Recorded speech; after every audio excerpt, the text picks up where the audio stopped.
हे यो चौठी चान आहा दयाबान, हे यो चौठी चान आहा दयाबान। चौरचन पावन के आही भगवान, उगू उगू पसरल पकवान, उगू उगू पसरल पकवान। बौआ बुची के लागल ध्यान, बौआ बुची के लागल ध्यान। हे यो चौठी चान आहा दयाबान।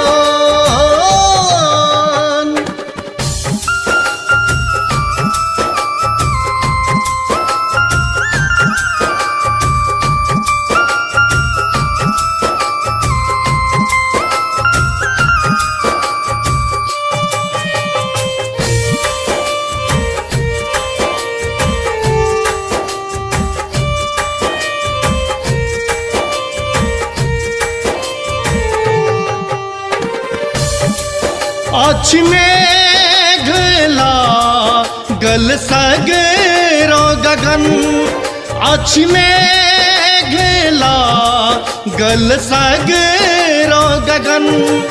नहीं जानी कताए छी आहा मगन, नहीं जानी कताए छी आहा मगन।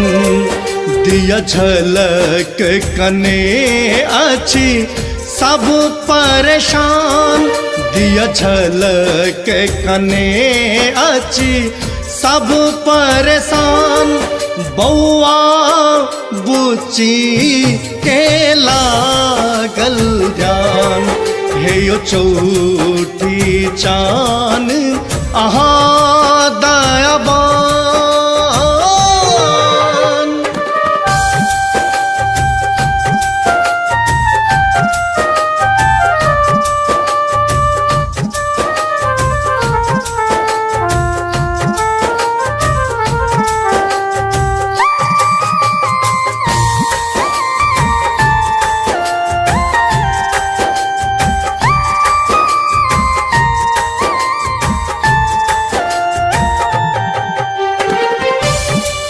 हे यो आब कतेक हम बाट जोहब, हे यो आब कतेक हम बाट जोहब।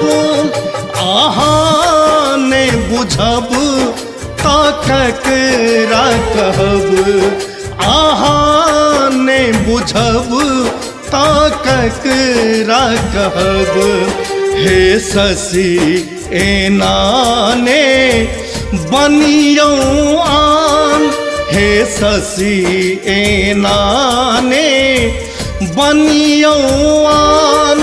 बौआ बुची के लागल ध्यान, हे यो चौठी चान आहा दयाबान।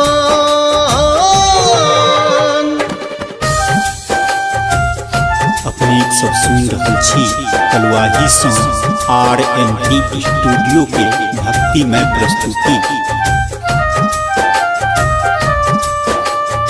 RNP अपन लोक अपन गीत।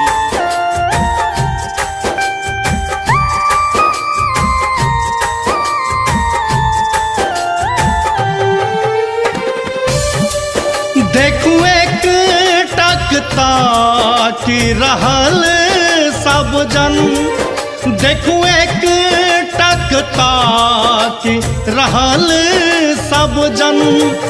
आबो तो बुझू रोहित के कथन, आबो तो सुनू संतोष कथन। लेने हाथ चिडाला राखू मान, लेने हाथ चिडाला राखू मान। बौआ बुची के लागल ध्यान हे यो चौठी चान अहाँ दयावान